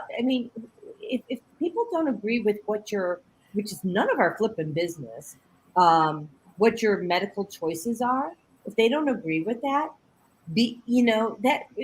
it's not our business to be asking people about their medical choices, right? Just love people where they're at and know that if you've made the right choice for you, you're fine. That's fine. And if you need to pivot because it turned out it wasn't fine, that's fine too. Because there's ways to pivot. The body's a master healing machine. Then rant over. I've dealt with a lot of kinds of patients. I've dealt with people who are professional assassins. I've dealt with people that were drug dealers. I've dealt with a lot of honest people dishonest people, should I say, that basically would be the scourge of the earth. But I found within them a certain amount of kindness and kind of gentle pain that that I could address and relate to. And so, like I said, I haven't. I've been challenged. I've been challenged. I have to admit, but at the same time, that's part of me, not part of them. Andrew, thoughts on the matter? We're going back to what we were talking about earlier with the toxic people and food, and it's something that I've become used to because I live a healthy life with the foods and the exercise and the positive reinforcement that I get. But if people don't realize, and this is something both of you know well, people will see their reactions, their physical reactions, their emotional reactions as a result of the influences only because of the external influences from other people or from situations. Whereas the diet that you have actually does contribute a lot to how you perceive things and your mood. And people don't realize that the effects of poor nutrition have on their emotional responses. Maybe we could talk about that for a little bit, of how emotions aren't only driven by the external factors, they're driven by mineral and nutritional deficiencies. Can we talk about that for a little bit, Joe? Well, let me just comment on that a little bit. I used to run pain clinics, and basically I felt very successful in that. But one of the major topics that was always interesting to patients was food. You know, what food am I doing that's interfering with my life? And that we had a group session every week that was requested by the patients. This was something of their utmost interest. They weren't as interested in terms of their psychosis or other issues. They basically wanted to know what could they eat for breakfast, what could they eat for lunch, and what could they eat for dinner in a very practical way. And so consequently, I addressed in my discussion the kind of popular foods that get you in trouble, such as milk. Milk is a big controversy because it has so much sugar into it, and that's not natural. So we talk about natural foods, and then we talk about the cereals that are abomination, that started from good emotions and motivations, like Dr. Kellogg and Dr. Graham had in terms of when they formulated their diet for emotional problems such as anxiety. That was their main purpose. And but after they lost control of the foods that they manufactured to other people, they became all sugar. So it's basically a issue with regard to the quotes progress that we have in food preparation, such as wheat, and that kind of those kinds of issues that have prominated disease and anxiety and other kinds of issues. So it's a wild west, as we say, in regard to nutrition. And I agree with you that that's something that we have control of on a day-to-day basis. That continues to be the chief interest of our patients and our families. I'm curious to learn that, Dr. Frank, that people are actually cognizant of the effect of food on their mood and food on how they feel. I'm guilty as the next person. Before I met my nutrition, my wellness expert who's up there, who helped to teach me the real benefits and importance of healthy nutrition and healthy eating. Right. I just figured, like most people do, well, my body's strong, I'll exercise, and my body will bounce back, and it does bounce back until it doesn't, and then you're not sure what's going on, and then you're in a spiral downwards because you're not on the right track. But so people actually came to you and they asked you, what kinds of foods can I eat? Dr. Frank, help me understand, from a mood standpoint or from a recovery, from a pain? You talked about pain. Start with your pain clinics. Is that what it was? What's going to make me feel less pain or make me feel better? Absolutely. And we took a lot of our education from other countries that didn't have pain medication. They just use foods. And this comes from old Native American approaches to, for example, and this may sound a little controversial, but I'm going to say it anyway. Go for it.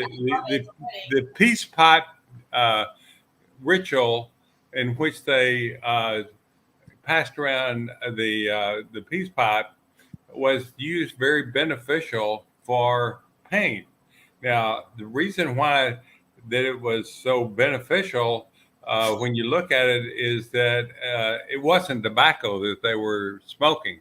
They were smoking anti-inflammatories such as sage, willow bark, and those kinds of things, and consequently was very effective. In fact, it's a lot more effective than marijuana in terms of dealing with pain and anxiety.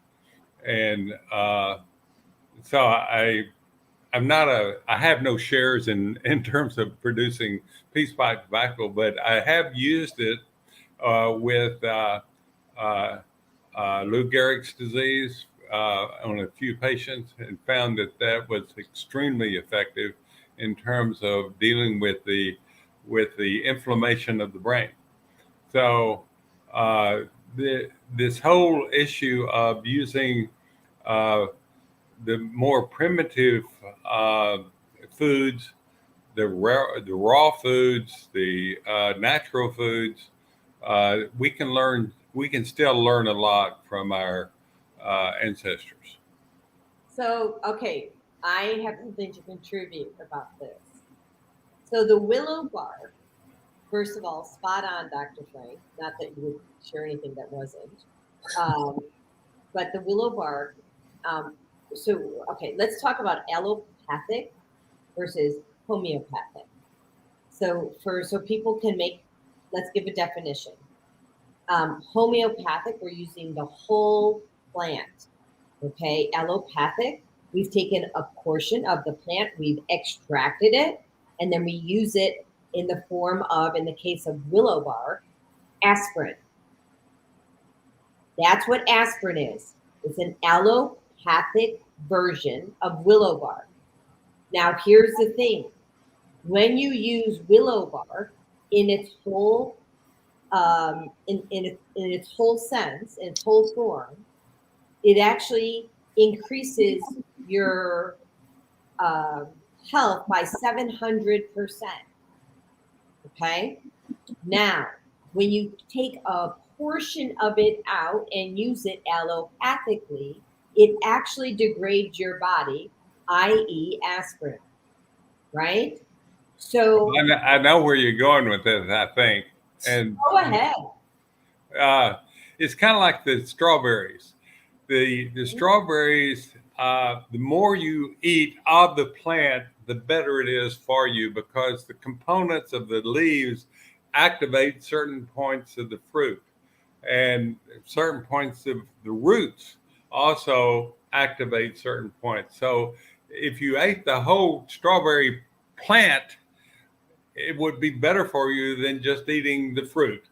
And I think that's the same concept of the aspirin and the willow bark, is that when you synthesize it scientifically, you lose what the conglomeration of the solution that works for you. So if we were to chew willow bark, we'd get a lot more benefit from the aspirin as a synthetic of synthetics of the aspirin itself.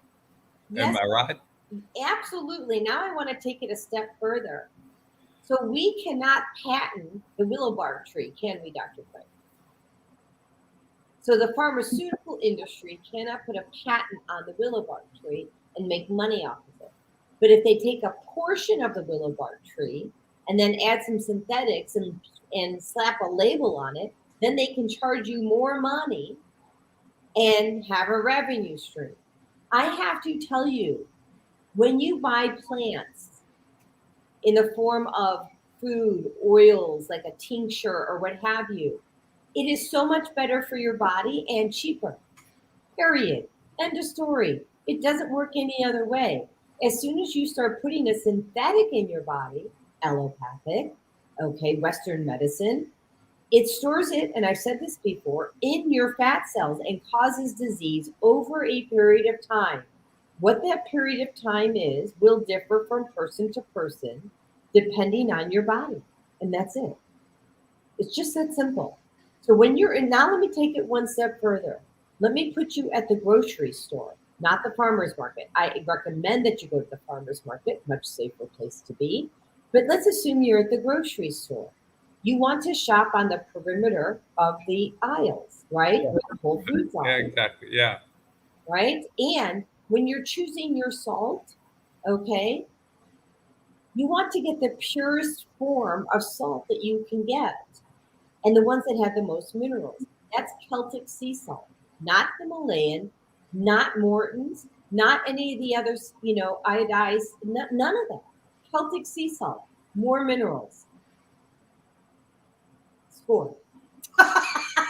Well, I think that process of synthesizing the plant bothers me enormously. And we go down to South America and to the Amazon, and we get these wonderful foods, if you want to call it that, and basically bring them back and synthesize it. It loses its power. And so my general approach is to go to the source.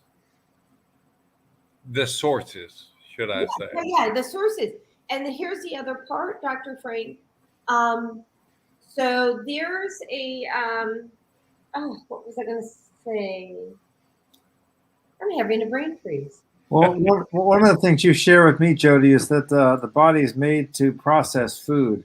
Our body is a great processing machine. When you eat things that are already processed outside the body and put into a package or processed food, even if you're getting some nutrition, you're losing some of the benefit. Well, so yes, thank you, Andrew, because we are supposed to be the food processor. That is part of how the body absorbs nutrients, how it cleans out the stuff in your body that it doesn't need. When you eat vegetables, it's kind of like, if anybody remembers the scrubbing bubbles, right? Scrubbing bubbles to clean your bathroom and your bathtub and things. It kind of bubbles up. Well, when you eat like vegetables, these leafy greens that goes through your intestinal tract, it takes the fiber, will take all the other toxicity out that you've eaten and will pull it out. And that is, your body needs to be the food processor. And I'm not saying you don't use a food processor to make a smoothie or whatever, but by and large, you want to be the food processor, not buy the food processor. And then the other thing that I wanted to mention is, and Dr. Frank touched on it, and thank you for this, the chemical reaction between the whole plant. So once you start extracting different parts of the plant, it doesn't work as well. But then there's also something I learned, I think it was in high school. Someone said to me, hey, well, if you want to lose weight, and I was like this big around, right? Like I really needed to at that point. Have salmon and lettuce, like, salad. There was a chemical reaction between that fish and salad that would help you lose weight. Well, also, if you want to get rid of pain, yes, strawberries with the tops, or you can use turmeric. But turmeric is absorbed into the body and does its work better when it's blended with black pepper and N-acetyl. It's a natural pain reliever. N-acetyl is an amino acid. Black pepper, we all know what that is. And you don't need a lot of it. It's a touch of it. It's activating. So when you get that God gave us everything we need in nature, you can stop going to the store for all the other stuff. Go back to basics. Dr. Frank and Andrew, is there anything? So we have 5 minutes left. Andrew, why don't you do last words, and then Dr. Frank, I'll let you do last words after that. Something that we've talked about many times, the three of us, but some people who are listening now or maybe listen to it later on. One of the foundational principles that you live by, Jody, is that the body is a healing machine.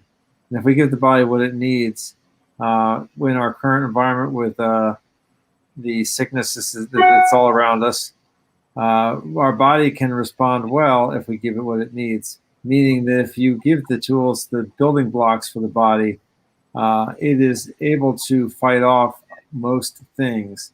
If you look at the virus and how people who are healthy respond to that, and not by things we see about people who are immune compromised or people who don't have a healthy diet. People who are truly live a healthy diet with exercise and foods and clean water and hydration respond very well to any kind of attack on the body from a virus or any other invader, if you will. So it's really up to us to give our body tools it needs so that we can lead healthy lives. Well said, Andrew. Well said. Dr. Frank? Last words for today's show? Let me process that a little bit further. Talk more about that, Andrew. Well, more about it is that we people assume that their body, if we eat a deep dish pizza and it makes us feel a little bit bloated, and we've been told maybe it's not the best thing for us, we still assume that our body is going to do the job for us. We just make assumptions our bodies can do anything. And then when they don't do anything, we take some kind of a medicine, or we go to sleep, or we take sick days. And I'm saying that if you give your body healthy foods, your body is designed to fight off disease, to fight off sickness, to respond really well. If you get a virus, I'm not talking about the big virus that is out there in the universe and out there in the world right now, but any kind of virus, get the flu, you can beat that off pretty quickly if you know how to, if you take the omega-3, the vitamin D, the vitamin C, things like that, all kinds of multivitamin, things that you might need to give your bodies antibodies and give your bodies a fighting chance to respond. Even if you get sick, you won't stay sick very long. Jody had COVID. Jody got over COVID in 2 days because of taking the right nutrition. It's not impossible. So we don't need to have synthetics. We need to have whole foods. We need to have whole nutrition in order to beat off a lot of things. No, this isn't everything and every disease and all this. Absolutely not. But your body stands a far greater chance of surviving and thriving if you give it what it needs. Well, let me just respond to that. I'm kind of a cautious person about. I'm a big believer in minerals and vitamins and so forth, but sometimes we're not very smart about how we use that. For example, I'm a huge believer in vitamin C.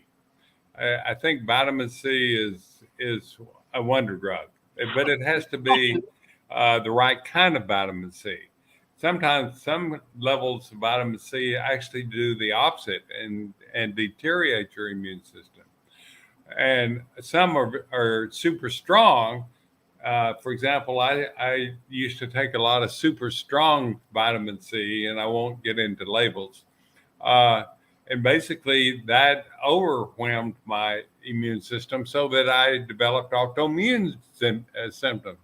So I backed off of that, and basically, I don't have any secret formula. I'm just saying you have to be very conscious and aware of what you're eating and how you're responding 10 seconds. and how that goes, and you will change over time.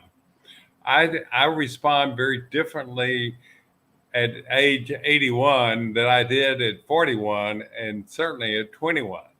So some foods are I get bigger response to. Some foods I get nothing from, and some foods I actually overreact.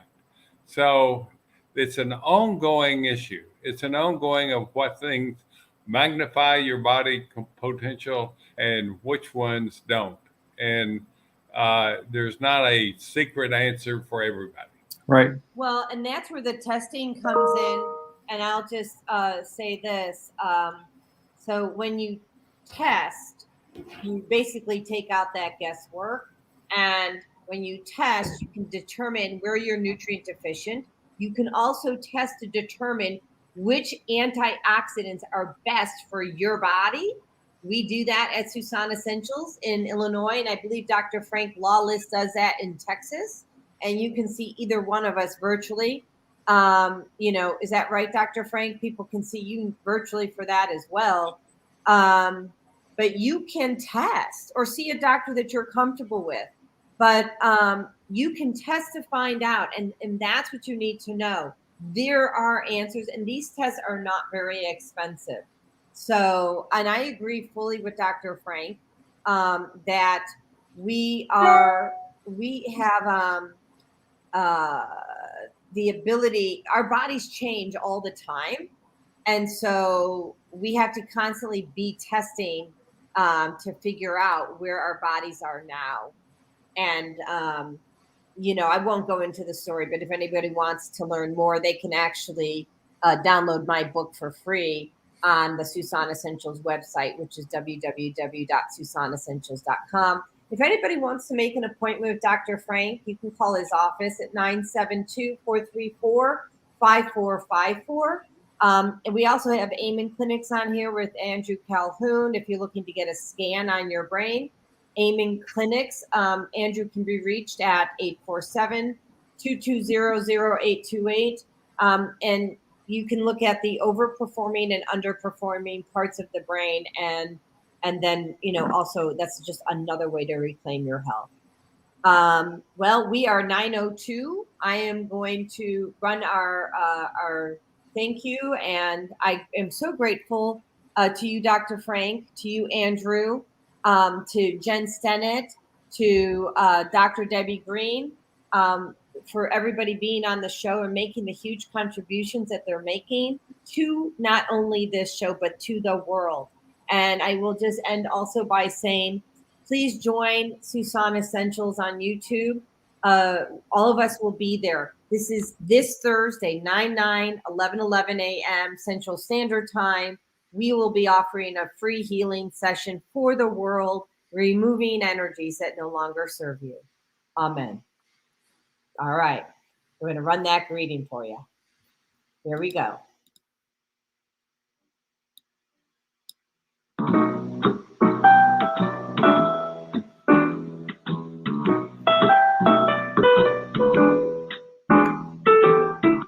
We've come to the end of our show today, but you can hear every show in the archives at www.blogtalkradio.com/the-female-solution.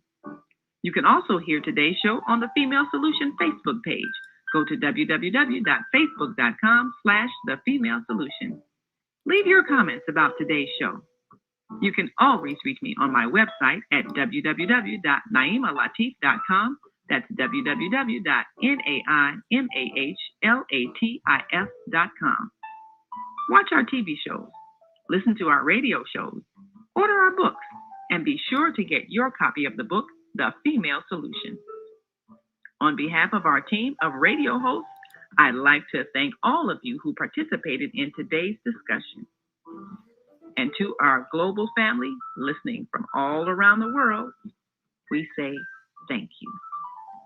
To our family in China, Sheshe, India, Zanyaba, Japan, Arigato, Korea, Kamsamnida, Russia, Spasiba, Germany, Danke, Poland, John Kujon, France, Merci, Spain, Gracias, Italy, Grazie, Egypt, Shukran, Ghana, Medasi, Nigeria, Eshe, South Africa, Ngiyabonga, Jaret, Kenya, Asante, Israel, Toda, Pakistan, Shukriya, Afghanistan, Tashakor, Saudi Arabia, Shukran.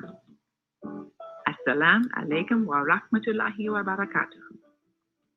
Thank you, and may peace be upon you and the mercy of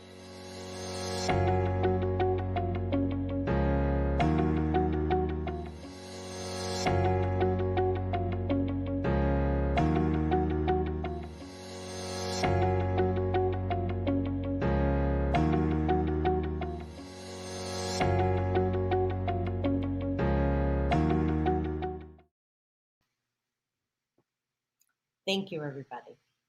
Bye-bye.